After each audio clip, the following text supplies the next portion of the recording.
And welcome back, rugby fans, to Rugby 411. As always, I'm your host. My name is Joshua Shibata, and I know it has been a while since I've uploaded a new rugby video. It's been a combination of slow rugby news when it comes to America, especially with, unfortunately, our failure of the USA Nationals team to make next year's Rugby World Cup. Also, a little inside of my personal life, I just got myself a new, more adult job, which is like a 9-to-5 job. So it kind of makes making videos a little bit difficult to do. But now that we are getting close to the start of the new Major League Rugby season, of course, I will start to ramp up making videos.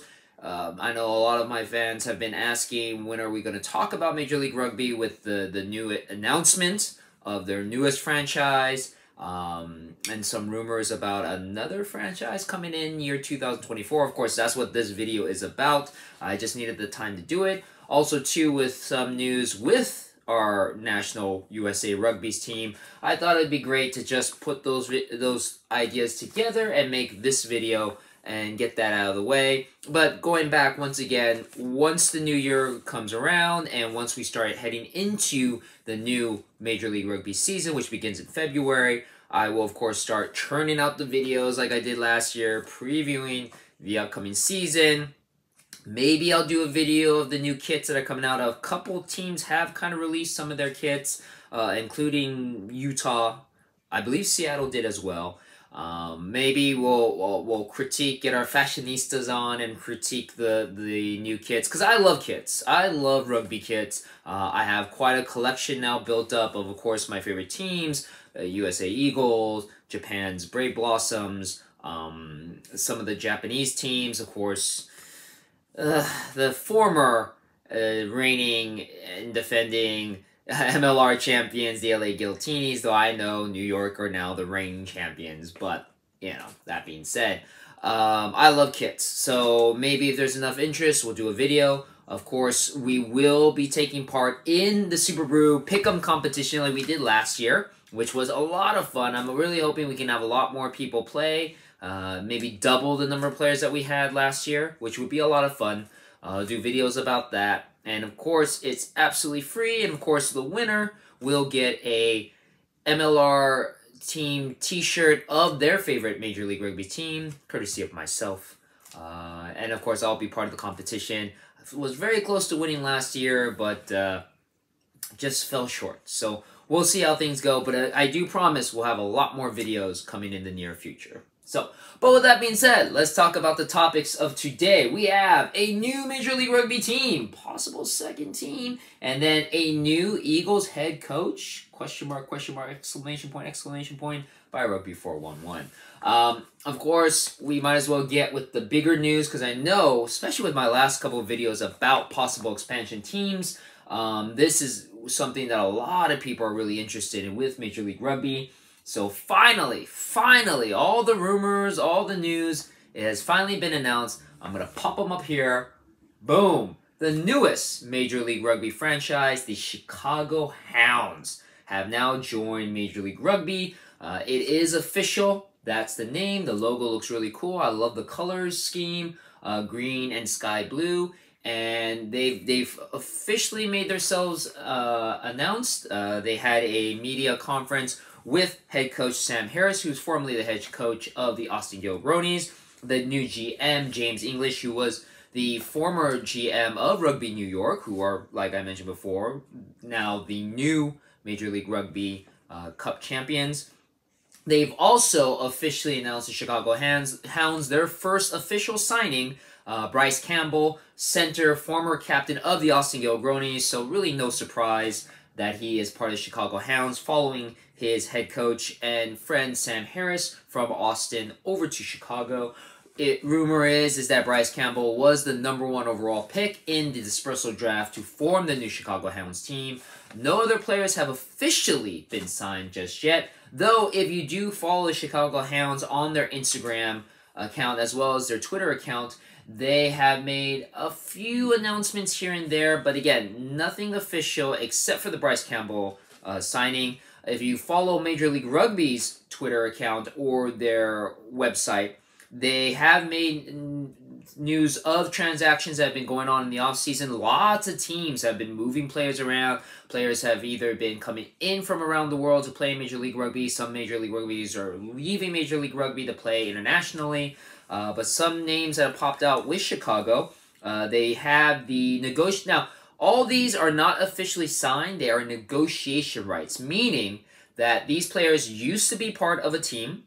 That team has given the new team, in this case the Chicago Hounds, the ability to negotiate to possibly form a contract. If a contract is met, obviously that player will be on the team. If a contract isn't met, then that player will go back to their original team for the new season. So, some players' names have popped up involving the Chicago Hounds. Lindsey Stevens, former LA Guillotines, has moved over to Chicago, or again, negotiation rights with Lindsey Stevens from Toronto, as well as the Chicago Hounds have pushed the negotiation rights of former LA Guillotines Nathan Moose Den Hoyt from their team to Houston, which if Houston signs Moose, that's a great get. Moose is a great player, very tall lock, was the most capped player for the LA franchise, 29 starts out of 32 appearances, a phenomenal player.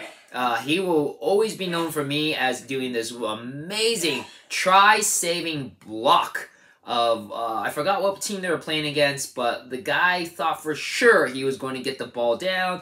Moose got his big hand and just last second slapped it right out of the way. It was a thing of beauty. You can look it up on the Rugby Network because they still have all the Major League Rugby games from last season, and you can find that clip, and Moose is an amazing player. So, sad for me because I might become a Chicago Hounds fan. We'll see. But Moose is a great player. But again, Houston's got themselves a great player in Moose if they get him. Mason Cock from the New Orleans NOLA Gold team franchise. His negotiation rights have been moved to Chicago. Very talented young player. As well from NOLA Gold, J.P. Eloff, who is the 7th highest point scorer in all of Major League Rugby. And he was the top point scorer for NOLA Gold in their franchise with 219 points. So a phenomenal player with a veteran experience, J.P. Eloff, would be a great addition to the Chicago Hounds if they sign him.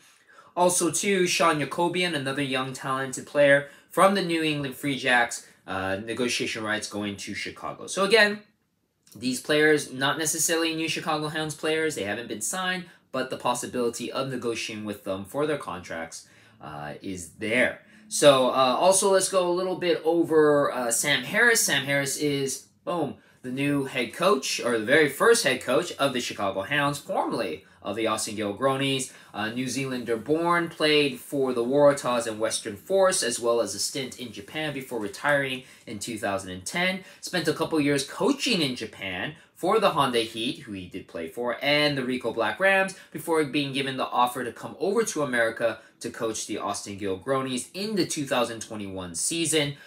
You can watch that entire season, the behind the scenes of Sam Harris coming in, establishing a new culture for the Austin Gilgronis in the Inside the Scrum document series on the Rugby Network. Really, really eye-opening. You can see a lot of what made the Austin Gilgronis, maybe not in the 2021 season, but in the 2022 season, how they clicked and became super successful.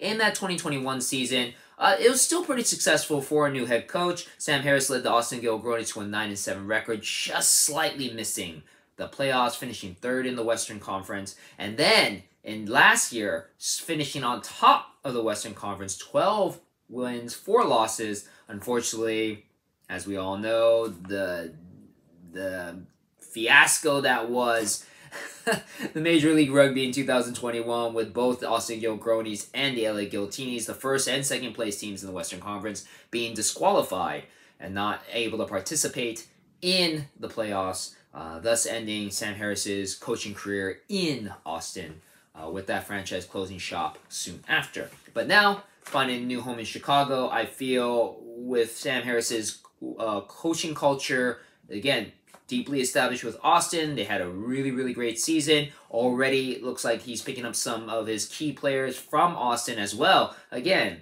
if the rumors are true with the players they supposedly drafted in the dispersal draft from LA, you have, again, some of the best players in the top 2 teams in the Western Conference combining into this super team.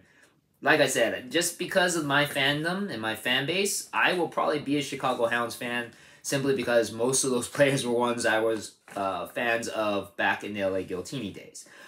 Chicago also announced that they will be playing their games in the SeatGeek Stadium in Bridgeview, Illinois. It's a couple of miles north of downtown Chicago. Apparently, it is a beautiful, beautiful, huge stadium. 20,000 to 28,000 seats, depending on the configuration, making it the second biggest stadium.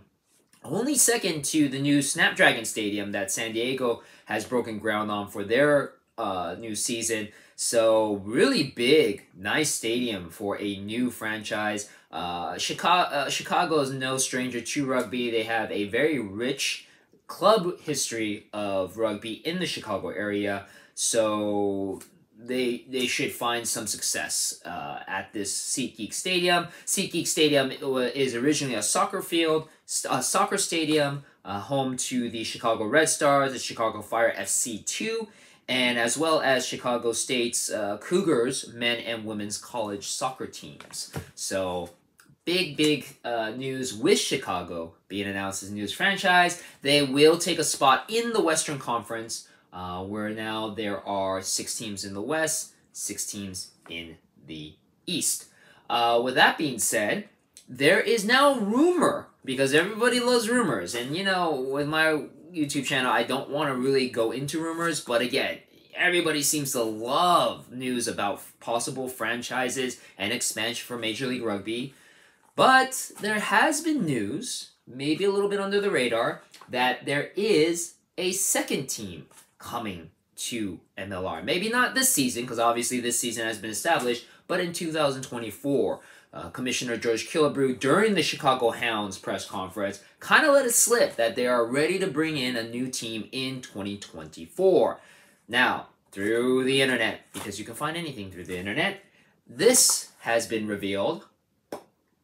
The Miami Sharks MLR. It is a Twitter account for a possible franchise for Miami, the Miami Sharks, Major League Rugby, just established in October of this year. Coincidentally enough, that's when the announcement of the Chicago franchise was announced. Could this be the new franchise to join MLR in 2024? It would make a lot of sense. It's an East Coast team, so the Eastern Conference will have a team. I think it also will be great for Major League Rugby because Miami, or that Florida area in general, is one of the top media markets in America. As we talked about possible future franchises for MLR, Florida was definitely one that I felt should have a team. You have such a rich culture of international people living in Florida. Florida has a huge sports culture, and why shouldn't there be a rugby team there? You also have instant rivalries with Atlanta, with New Orleans, the close proximity to Florida. So it makes a lot of sense, and it looks like it's possible in 2024 we will find another franchise with these Miami Sharks. Give them a follow so you can keep track of them. Again, they just decided, they haven't posted anything, obviously, but Miami Sharks might be the new Major League Rugby franchise. Now, again, I'm going to post it out there because you guys love this. Where do you think MLR should go next? There's always been talk about a possible Mexican team, maybe, joining Major League Rugby. We already have Toronto for Canada. Why not a team from Mexico or possibly representing South America? The news that with the new SLAR, the South American equivalent to Major League Rugby, bringing in the crossover teams, the Colorado Raptors, to play, the American Raptors, to play in SLAR, as well as a Canadian club, the BC Bears. There's a possibility that maybe we'll get a South American team to join Major League Rugby. It's a possibility.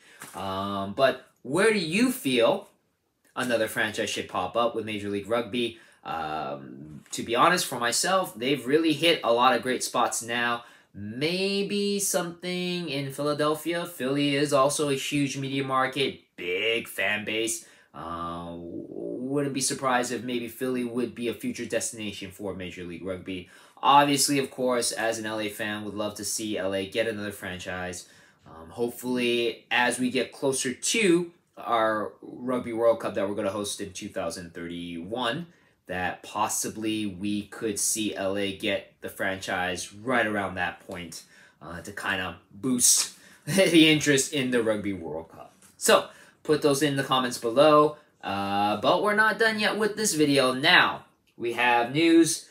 Big news for American rugby with the announcement, unfortunately, that head coach Gary Gold will be stepping down as head coach of the National USA Eagles team. Gary Gold ends his 4-year tenure as coach of the USA Eagles. He had a record of 10-12, struggled and one draw. Obviously, we know where that one draw came from against Portugal. That would be the last game for Gary Gold as coach of the USA Eagles, and that game, of course, cost the USA Eagles the ability to qualify for 2023's Rugby World Cup. Big blow to USA Rugby in general. But, you know, I don't feel you can blame Coach Gold. You had to deal with a lot of instability, a lot of competition to find good players for rugby, especially in a world where rugby is still very much a smaller tier sport.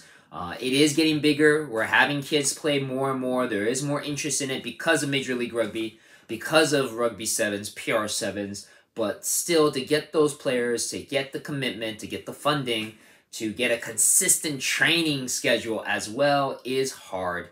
And that proved, and it was shown with USA's struggle and inability to ultimately qualify for the 2023 Rugby World Cup.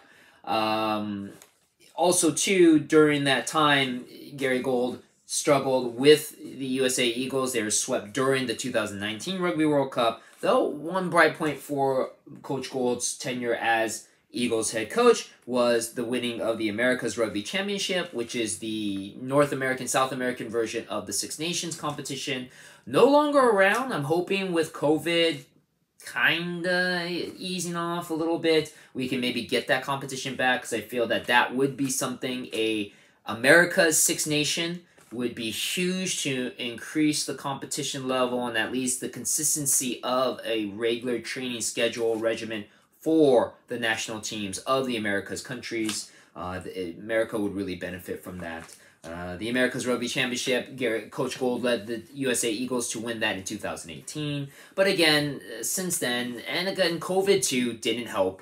It really made a mess of things, and unfortunately, Coach Gold has stepped down as head coach of the USA Eagles, especially now with their not qualifying for the 2023 Rugby World Cup. Now, with that being said, there is, incidentally, news a couple weeks later of the announcement of Eddie Jones, the former head coach of the England national team, being forced to leave his position by the English Rugby Union. Now, this is, of course, huge news because when Coach Gold was stepping down as the head coach, the number one, probably the most prominent name to pop out of people's lips of who to replace him was Coach Eddie Jones. There was a lot of talk, especially with this year, that Coach Jones may be stepping down or being forced to be removed as coach of the English team, despite a lot of success that Coach Jones has had with England. His first year coming in, they won back-to-back Six Nation titles. In his first year as coach of England, they swept the Six Nations, winning the Grand Slam. First time since in 13 years at that point for the English team, for a England national team to sweep the competition at the Six Nations, and then back-to-back titles. Coach Jones was given the Coach of the Year award in 2017. 2018, there was a little bit of a downswing. England ended in 5th out of 6 places in the Six Nation competition, their worst finish ever in the history of England competing in the Six Nations. But then, during the Rugby World Cup, Coach Eddie Jones led England to the finals, first time since 2007 that they made it to the Rugby World Cup finals. They defeated New Zealand in the semis. unfortunately fell to South Africa in the finals. But a really good showing from Coach Jones. Likewise, Coach Jones has done some amazing work, especially when you think about what he did when he first started as a coach in Australia with the Australia A's in 2005. Led them to a lot of success, was given the job to be the head coach of the Australian national team. Unfortunately, he only lasted 1 year there before falling out of favor with a dreadful, dreadful year. He then became, interestingly enough, the technical coach for the South African national team, the Springboks. And during his tenure in 2007, that's when the Springboks won the Rugby World Cup. And a lot of people were claiming it was because of the brilliance of Coach Eddie Jones. That then led, of course, to Coach Eddie Jones's, in my opinion, one of his biggest tenures as coach when he became the head coach of the Japanese national team in 2012 with the plan to lead them into the 2015 Rugby World Cup. When Eddie Jones got to Japan, he revolutionized Japanese rugby because instead of promoting a team mostly of foreigners, Coach Eddie Jones really established scouting Japanese rugby players and really instilling into them the skills, the mindset, the enjoyment of playing rugby. And of course, that then culminated in one of the biggest moments of Japanese, if not of all rugby history, in 2015, the Miracle in Brighton, when Japan defeated South Africa in the Rugby World Cup pool play, 34-32.